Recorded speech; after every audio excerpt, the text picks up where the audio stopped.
Vous êtes sur Radio Douve, la web radio de la Halle des Douves. Vous écoutez Succès Santé, une émission de Citécoop en partenariat avec Radio Douve. On passe maintenant à l'interview croisée où nous reprenons la conversation avec Belinda. Bonjour Belinda. Bonjour Léa. Également avec Charlotte. Bonjour Charlotte. Bonjour Léa. Et également avec Valérie. Bonjour. Merci à toutes les trois d'être ici. Donc Belinda, socio-esthéticienne qui a rejoint la promo de Citécoop de janvier 2023 avec moi. Charlotte qui est dans une des premières promos, qui est photographe et maître Reiki. Et Valérie qui pratique l'harmonisation globale et qui est dans une promo intermédiaire entre nous toutes, qui pourra du coup témoigner de l'accompagnement d'une autre façon. Donc Citécoop, coopérative accompagneuse de porteuses de projets, donc sur un plan professionnel et sur un plan social. Mais d'abord, on va revenir sur les métiers de chacune et leur lien avec la santé. Tout d'abord, Belinda, du coup, est-ce que tu peux nous expliquer comment se passe un accompagnement avec toi? Pour l'accompagnement est personnalisé à chaque besoin des bénéficiaires qui seront déterminés en fonction des préconisations médicales. C'est-à-dire que je commence en première étape par une double approche de façon bienveillante pour savoir les différents consentements de la personne. Et puis ça permet aussi de créer la confiance surtout, c'est très important. Et mettre en relation avec la personne parce que l'accompagnement est très long. En deuxième étape, c'est une analyse des besoins de la personne avec l'accord des différents corps médicaux. C'est-à-dire que dans l'ordre de pratiques adaptées en fonction de pathologies, modifications corporelles enregistrées. Donc j'ai proposé des soins esthétiques, des massages spécifiques, des divers ateliers individuels ou collectifs. Et donc je propose aussi que ce soit réceptive à leur bien-être en offrant des écoutes bienveillantes du début jusqu'à la fin des soins qui peut s'arrêter au moment du soin par respect de leur confort et assurer leur protection des bénéficiaires. Et par exemple, dans l'accompagnement des patients qui ont atteint des cancers, j'incite les hommes, c'est très important parce que les hommes aussi ont des cancers de prostate. Il ne faut pas être timide, on est quelqu'un de très neutre. Pour des personnes qui sont en transgenre, en phase de transition, c'est une processus médical, par exemple, de pallier des effets secondaires liés aux médicaments. Et après, il y a des soins esthétiques adaptés en fonction de l'épiderme, proposer des ateliers de conseils. Ou alors l'accompagnement très court, qui peut être pour les personnes en choc émotionnel. Ou proposer l'accompagnement de l'hygiène auprès des ados. Ok. Merci beaucoup Belinda pour cette présentation de ce que tu fais, c'est plus clair. Charlotte, est-ce que tu peux nous parler à ton tour de ton métier et surtout par rapport au Reiki, s'il te plaît? Oui, bien sûr. Alors moi, je suis donc maître Reiki. Le Reiki, c'est une méthode énergétique de bien-être. C'est à la fois l'énergie qui nous entoure, l'énergie de vie, l'énergie universelle, on peut l'appeler aussi. Et c'est aussi la méthode qui a été inventée par un japonais, Mikao Usui, en 1922, qui était déjà très avancé, lui, spirituellement, et qui, lors d'une méditation de 21 jours, qu'on appelle la méditation de la repentance du lotus, va contacter avec cette énergie et va en faire une méthode après l'avoir expérimentée, après avoir observé aussi qu'elle n'était pas manipulable, contrairement à son énergie vitale, sa propre énergie qu'il utilisait avant. Qu'on appelle le chi ou le prana en Inde. Voilà, donc il crée cette méthode qui est à 50% une méthode énergétique et 50% de développement personnel qui est soutenu par les idéaux. En fait. D'accord. Voilà, donc la pratique du Reiki, ça aide à diminuer le stress, à avoir plus de clarté mentale, émotionnelle. Elle aide aussi les personnes qui désirent travailler sur certains aspects de leur vie qu'elles veulent voir changer. C'est une méthode de guérison holistique, c'est-à-dire qu'elle permet d'aider à aller mieux et sur tous les plans, mental, physique et émotionnel. D'accord. Voilà. Et est-ce que tu peux nous expliquer un petit peu comment se déroule une séance? Une séance de Reiki, que ce soit par autotraitement pour les gens initiés ou reçue de la part d'un praticien, ça met en fait à la disposition du corps concerné toute l'énergie vitale dont elle a besoin. Donc une séance se déroule, vous êtes allongé, habillé, avec une couverture sur vous. Et je viens poser mes mains sur différents points du corps. Voilà. Donc avant la séance, bien sûr, il y a toujours une discussion pour parler des besoins.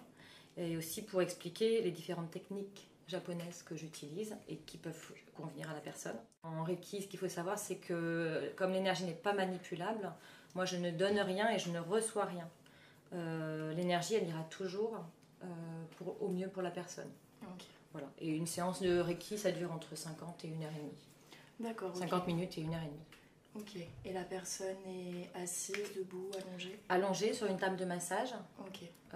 Voilà, avec une couverture qui la recouvre. D'accord, ok. Et une petite musique douce et on ferme les yeux et on profite. Super. Voilà. Bon, on se visualise bien. Voilà, exactement. Merci beaucoup, Charlotte. Valérie, est-ce que tu peux nous parler du coup d'harmonisation globale et de comment tu la pratiques? Oui, alors l'harmonisation globale, c'est une méthode psycho-énergétique qui a été créée par le docteur Thérèse Quillet en 2009. C'est une méthode qui permet de soulager les maux physiques ou psychiques, que ce soit mal de genoux, manque de confiance en soi, etc. Ça permet de restaurer l'harmonie en soi et avec son environnement. Donc c'est pareil, c'est avec l'énergie, un peu comme ce qu'a expliqué Charlotte, l'énergie de vie, l'énergie universelle, qui va aller agir là où il y a besoin.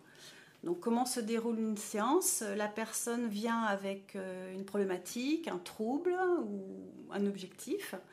On va déterminer au début ce qui va créer la perturbation énergétique, ce qui va faire chuter son énergie. Je vais expliquer après comment je le détermine. Une fois qu'on a déterminé le trouble ou la problématique, on va aller rechercher l'origine de ce trouble, ce qui est à l'origine. Donc, est-ce que c'est une origine physique, émotionnelle ou spirituelle? Ça peut être sur les 3 plans ou un seul. Donc, également, c'est une approche globale de la personne sur tous les plans. Et enfin, on va aller libérer ce qui perturbe l'énergie, ce qui perturbe l'harmonie de la personne, grâce à l'énergie de vie qui va aller agir où il y a besoin. Donc pour déterminer où se situe le trouble et qu'est-ce qui creuse le problème, j'utilise le test de réponse musculaire. D'accord. Donc la personne est debout ou assise, habillée, elle tend le bras et elle va évoquer le problème et je vais appuyer sur son bras. Si son bras tient, c'est qu'il n'y a pas de perturbation, pas de souci. Si son bras chute, c'est qu'il y a une perturbation. En fait, quand il y a un conflit interne entre ce que la personne dit et quelque chose à l'intérieur, elle n'a plus assez d'énergie pour garder le bras droit, c'est une perte de tonus musculaire. Voilà. Donc je vais prendre un exemple. Une personne vient avec la problématique d'arrêter de fumer. Donc j'arrête de fumer, elle me dit j'arrête de fumer, j'appuie sur son bras chute. C'est que consciemment, elle veut arrêter de fumer. Inconsciemment, il y a un blocage qui fait qu'elle n'y arrive pas et le bras chute. Donc ensuite, je vais toujours avec le test de réponse musculaire chercher où se situe l'origine, le problème. Est-ce que c'est une pensée, par exemple, négative, genre « je suis pas capable ». Et on va aller ensuite libérer cette pensée négative. La personne, à ce moment-là, c'est la phase de libération. Elle reste en contact avec cette phrase, elle va la répéter. Et moi, je me mets en condition pour que l'énergie aille agir là où il y a besoin. Voilà. Et c'est comme s'il y avait un nœud quelque part et que ce nœud va aller se dénouer. Que le conflit qui était enquisté va se libérer. Donc, si j'ai bien compris, tu repères le conflit interne chez la personne et en le travaillant, en repérant la phrase qui bloque, tu vas libérer la tension intérieure. En fait, c'est l'énergie de vie. C'est comme pour le Reiki, c'est pas mon énergie, c'est l'énergie de vie qui va aller agir où il y a besoin pour que le conflit se résolve.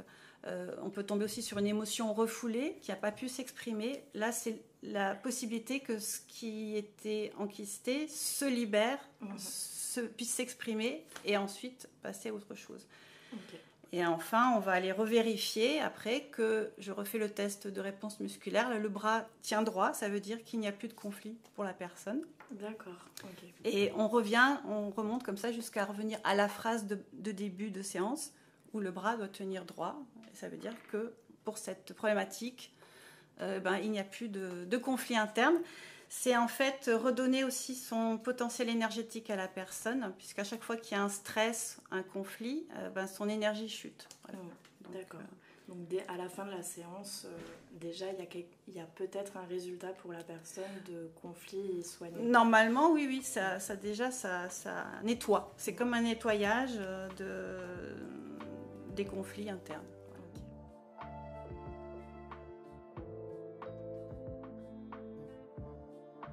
Donc ce que je repère aussi dans vos 3 présentations et dans vos 3 métiers, c'est le rapport aux soins que vous avez toutes les 3 et vous accentuez aussi beaucoup sur l'accompagnement, comment vous accompagnez les personnes, comment on aide à régler quelque chose aussi, à aider dans une situation qui est compliquée. Est-ce que on peut rapprocher vos activités de ce qu'on a tendance à appeler la médecine alternative, ou est-ce que c'est quelque chose qui n'a rien à voir pour vous? Charlotte, par exemple, tu peux nous dire? Oui, alors en effet, nous, on est, en tout cas en Reiki, c'est une méthode complémentaire. On se considère comme une méthode complémentaire. On ne donne jamais de conseils sur un diagnostic, sur un médicament pris, sur un traitement que la personne doit ou prend. Voilà, en Reiki, on ne remplace pas le médecin. Donc pas de diagnostic, on ne soigne pas, on ne guérit pas. Le praticien de Reiki est un canal en fait énergétique. Il transmet l'énergie par ses mains en posant ses mains sur la personne concernée, et l'énergie ira toujours au mieux pour la personne. Quand il y a guérison suite à des séances de Reiki, c'est grâce à la personne qui a utilisé l'énergie pour déclencher son propre processus d'auto-guérison. D'ailleurs, dans certains pays, le Reiki est même conseillé par les médecins comme technique énergétique complémentaire. Aux États-Unis, dans certains pays d'Europe, Grande-Bretagne, notamment dans les hôpitaux aussi, c'est utilisé pas mal. D'accord, ok. Oui, donc il n'y a vraiment pas une idée de faire à la place d'eux ou de se considérer comme le soignant à la place des médecins, mais vraiment de compléter en fait. Oui, tout à fait. Oui. D'accord. Ok. Valérie, tu as un avis sur cette question aussi? C'est similaire à ce que vient de dire Charlotte. Effectivement, on ne se substitue pas au médecin. Hein, c'est une approche complémentaire. Donc, par contre, on ne va pas parler de patients, mais de consultants. C'est un accompagnement. Et la personne est au centre du soin. C'est elle aussi qui est actrice de son parcours, et comme dans la séance, c'est elle qui va utiliser ses propres ressources. En revanche, ça peut être en collaboration avec un médecin. Hein. La méthode d'harmonisation globale a été créée par un médecin, donc il n'y a pas de conflit pour le coup. Elle a d'abord créé ça pour soulager les phobies et les allergies. Et quand elle a vu que c'était donnait plutôt des bons résultats, elle a élargi le champ d'application. Et par exemple, on peut, avec l'harmonisation globale, tester le médicament que la personne prend. Bien sûr, on ne va jamais dire qu'il faut arrêter un médicament. Hein. La personne suit toujours son traitement. En revanche, on peut tester si le traitement crée une perturbation énergétique ou pas à la personne. Et si c'est le cas, on va aller harmoniser le médicament avec la personne pour qu'elle puisse le prendre sans qu'il y ait d'effets secondaires. Voilà. C'est potentialiser en fait du coup le traitement. Et je peux témoigner sur ce point parce que j'ai fait une séance d'harmonisation globale avec Valérie et on a justement harmonisé mon traitement contre la migraine et c'était une expérience assez intéressante de voir l'évolution entre la résistance que je pouvais avoir aux médicaments et après l'efficacité, après la séance, l'efficacité plus rapide, moins douloureuse et les doutes qui se dissipaient au moment de le prendre. Donc c'est un travail que je trouve très intéressant aussi et effectivement très complémentaire. Belinda, est-ce que tu peux nous dire aussi dans ton métier de socio-esthéticienne comment tu vois le rapport à la médecine et est-ce que tu interviens aussi potentiellement sur des traitements ou des prises de quelque chose? Alors, moi, c'est comme mes consoeurs de bien-être. Moi, c'est un accompagnement complémentaire à la médecine traditionnelle et non thérapeutique. C'est-à-dire que je ne soigne pas la maladie, mais qu'on travaille ensemble. Donc, c'est-à-dire en parallèle, c'est participer à la guérison des patients en leur soulageant leur souffrance. Sachez que mon métier est connu depuis 1960 en Angleterre, au sein des services oncologie, voilà, et pédiatrie. Et ensuite, ça a été développé en Amérique, en France, c'est dans les années 70, avec la création de Fédération nationale socio-esthéticienne. D'accord. C'est un métier qui est reconnu dans le répertoire national de certification professionnelle, qui maintenant est devenu un métier moderne, qui se rattache à l'autre discipline médicale et paramédicale. D'accord, merci beaucoup Belinda. Donc oui, on a vraiment le lien entre vous trois qui est vraiment la complémentarité que vous avez avec la médecine et le soin qui est fait avec le patient, avec les médecins, avec l'équipe soignante. Oui Valérie? On peut aussi dire qu'il y a une complémentarité dans nos approches, parce qu'une personne peut aller voir un moment Belinda pour quelque chose, aller voir Charlotte pour un autre moment, puis moi, et une autre approche, parce qu'il existe aussi aujourd'hui beaucoup d'approches complémentaires qui peuvent vraiment soutenir la personne dans son parcours. Oui, c'est ça. Du coup, c'est un soutien qui est vraiment global et il n'y a pas forcément à faire de choix sur la technique. Tout peut être complémentaire. Tout peut être envisagé et surtout, c'est la possibilité de trouver celle qui convient le mieux et qui est la plus résonante pour chacun.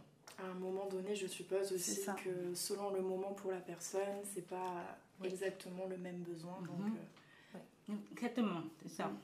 Et surtout, c'est qu'on a des valeurs communes aussi. L'empathie, la qualité d'écoute, l'ouverture d'esprit, et puis la bienveillance. Oui, vous vous retrouvez sur des valeurs. Donc il y a aussi le côté, vous pouvez accompagner les personnes selon le même endroit.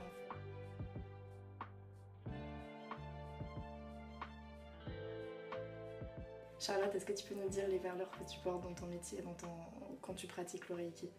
Les valeurs, c'est surtout beaucoup d'écoute. Ça, c'est primordial, puisque la personne arrive avec... alors, quand c'est des problématiques physiques, la séance est assez classique, on va dire. Voilà. Et quand c'est des problématiques émotionnelles, là, il faut une écoute...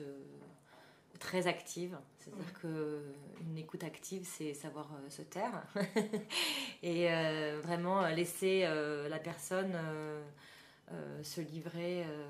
Voilà. Donc ça, c'est vraiment primordial, l'écoute. Et après, bien sûr, beaucoup d'empathie et d'accompagnement en fonction du besoin. Merci beaucoup. Valérie, est-ce que tu résonnes avec les valeurs citées par Belinda et Charlotte? Tout à fait. On a vraiment ces valeurs communes. Le respect de la personne, on l'accueille telle qu'elle est, sans jugement.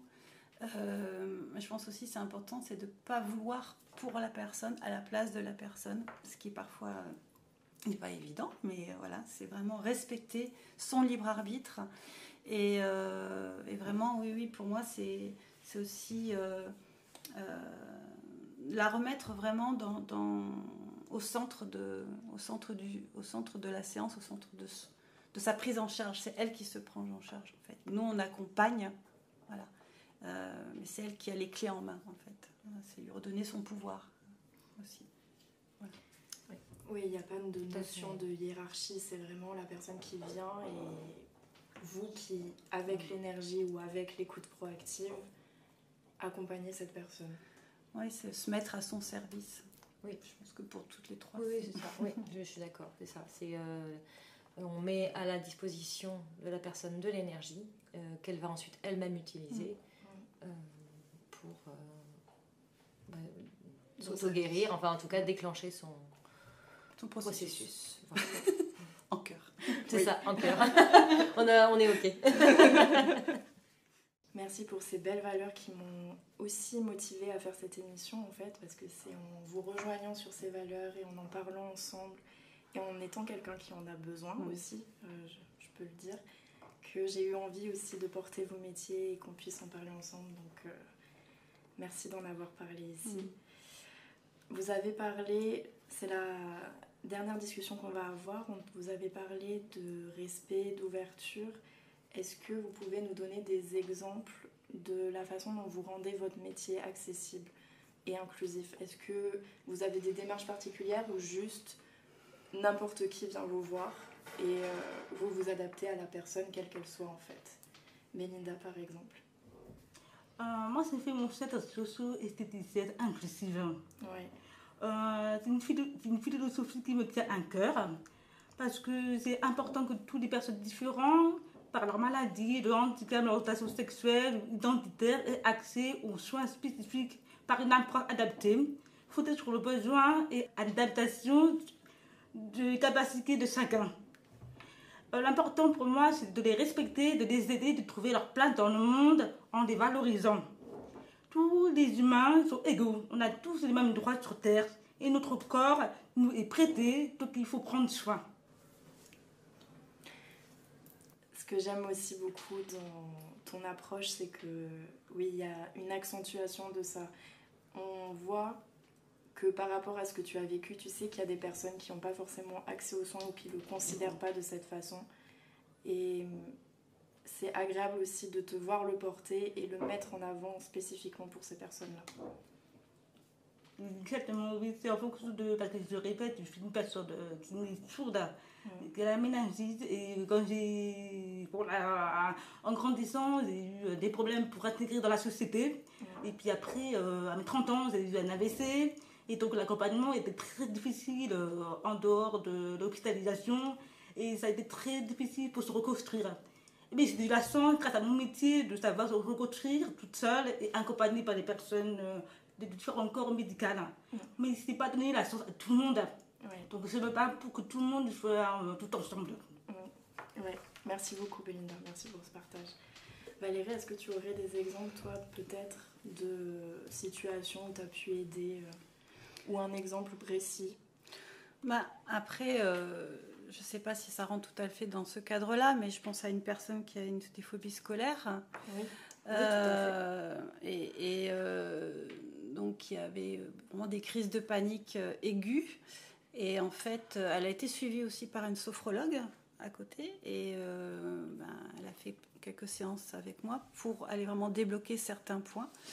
À la fois sur ces crises de panique et aussi sur ce sentiment d'être exclue, d'être différente des autres de par ces crises de panique. Voilà. Après, comme on a déjà dit, on va accueillir vraiment la personne telle qu'elle est, en s'adaptant au mieux. Voilà.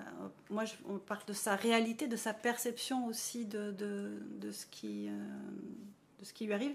Et je pense aussi que c'est important, en tant que praticienne, c'est de ne pas enfermer la personne non plus dans ça, c'est-à-dire de voir ses ressources, parce qu'on en a toutes, tous, et du coup c'est aussi de pouvoir valoriser ça et qu'elle puisse se sentir, je reviens sur ça, mais vraiment actrice de ça, parce que très souvent quand on est quand on va pas bien ou quand on est porteur d'un handicap, tout ça, on peut avoir l'impression d'être enfermé là-dedans. Et pour moi, c'est pas ça. Il y a d'abord une personne. Voilà. C'est ça qu'il faut valoriser pour moi. Et je vais juste rajouter que si si je peux me sentir démunie ou pas en capacité d'accompagner la personne, je vais aussi le dire et peut-être l'orienter sur un autre professionnel qui sera plus à même de l'aider. Voilà. Et on peut aussi ne se sentir pas en capacité, nous-mêmes. Oui, c'est ce qui peut arriver. Voilà. Bien sûr, également, et je préfère que dire oui, et puis après ne pas pouvoir accompagner la personne. Exactement, oui, c'est aussi, tu insistes beaucoup sur le libre arbitre et le consentement de la personne en face de toi, mais il y a aussi le tien. Oui, l'authenticité de dire que peut-être que là, je ne suis pas la mieux à même de l'aider. Voilà, aussi. Oui, ça fait partie de l'aspect éthique de nos métiers où voilà, il faut aussi accepter qu'on ne peut pas régler le problème de tout le monde, en tout cas pas pouvoir accompagner ou être le mieux placé pour accompagner la personne. Oui, c'est les limites aussi de chacun et de chaque soignant. Vous écoutez Succès Santé, une émission de Citécoop hébergée et en partenariat avec Radio Douve. Merci beaucoup pour cette discussion, merci à toutes. Je vais juste, pour conclure, rappeler qu'on est toutes des porteuses de projets dans la structure de Citécoop. Charlotte, par exemple, qu'est-ce que Citécoop t'a aidé à faire? Quels outils ça a pu te donner? CitéCoop, ça m'a apporté une structuration. Ça m'a permis vraiment de me structurer, d'apprendre aussi tous les outils autour de l'entrepreneuriat. C'est aussi pour moi un soutien moral, parce que d'être tout seul dans son coin, c'est compliqué. Et c'est dans ce cadre bienveillant que aussi on a pu faire plein de rencontres, et c'est là où on s'est toutes rencontrées. Oui. Et oui, c'est aussi pas se sentir seule, et puis c'est pouvoir créer des nouveaux projets, et voilà, donc c'est très important aussi d'être dans l'action, voilà. Ouais. Et en connexion. Et en connexion, ouais. Tout ensemble. Ouais. Belinda, est-ce que tu peux me dire, toi, ce que CitéCoop t'a permis de faire là, depuis le début de ton activité? C'est pas je reçois ma consoeur, c'est vraiment la sécurité, l'accompagnement, et de faire surtout le réseau. C'est une belle rencontre. C'est un exemple. Aujourd'hui, on est avec la santé. Et comme on dit, la citation de proverbe africain, seul on va plus vite, ensemble on va plus loin. J'adore. Oula, difficile de rebondir sur ça. Sans pression, Valérie. Qu'est-ce que c'était quoi oui, c'est de pouvoir structurer son projet, comme Charlotte l'a dit, de pouvoir tester son activité en sécurité quand même, hein, puisque voilà, d'expérimenter plein de choses dans un cadre bienveillant. Voilà, j'ai pu faire un atelier de présentation de la méthode au sein de CitéCoop avant de pouvoir le proposer à l'extérieur. C'est quand même intéressant. Puis comme on l'a dit, les rencontres, pas être seule, à se morfondre dans son coin, à se poser plein de questions, voilà, et trouver les ressources aussi. C'est aussi de la coopération, coopération, voilà, avancer ensemble, comme l'a dit si bien dit Belinda. Oui. C'est un partage de compétences et de savoir-faire. C'est très riche pour chacun de nous. Oui. Merci beaucoup d'avoir accepté cette discussion. Merci Charlotte. Merci à toi Léa. Merci Belinda. Donc, c'est avec plaisir. Et merci Valérie. Merci Léa. Merci de ton merci. Vous pouvez du coup retrouver Valérie Blanchou pour faire une séance d'harmonisation globale tous les mercredis en présentiel à l'espace médical Pasteur, au 196 rue Pasteur à Bordeaux, et en visio tous les autres jours. Pour la contacter, vous pouvez utiliser le numéro 0603 00 49 58 pour tout renseignement ou pour tout rendez-vous. Pour un accompagnement en socio-esthétique et pour interagir avec Belinda, vous pouvez contacter Belinda Agbenou sur LinkedIn, AGBENOU, ou Belinda socio-esthéticienne sur Instagram. Oui, je me déplace surtout dans des différentes structures et établissements spécialisés, ou ça peut être aussi à domicile, c'est particulier ou en entreprise. D'accord, merci Belinda. Vous pouvez retrouver également Charlotte Konak, CAUNAC, sur LinkedIn, Facebook et Instagram, et aussi en présentiel tous les vendredis après-midi de 14h à 20h au Petit Institut de Chine à Bordeaux-Bastide. Voilà pour les réseaux. Merci beaucoup encore à toutes. Et merci à CitéCoop de nous avoir permis cette opportunité et ce réseau qui est très précieux et qui m'a aussi également beaucoup apporté. On sourit beaucoup. Pour l'audio guide, tout le monde est content. Merci pour votre écoute. Vous venez d'écouter Santé Succès, une émission de CitéCoop en partenariat avec Radio Dove. Je suis Ella, vous pouvez me retrouver à Ella Relecture sur Instagram et LinkedIn. Vous pouvez également retrouver CitéCoop sur citécoop.com, Instagram, Facebook et LinkedIn pour contacter la coopérative et envisager un accompagnement à la fois professionnel et social. Et vous retrouvez Radio Dove sur Spotify, YouTube, Facebook et Instagram et en diffusion sur Radio King. Merci à eux de faire porter la voix de celles et ceux que l'on entend rarement et très bonne journée à tous et à toutes.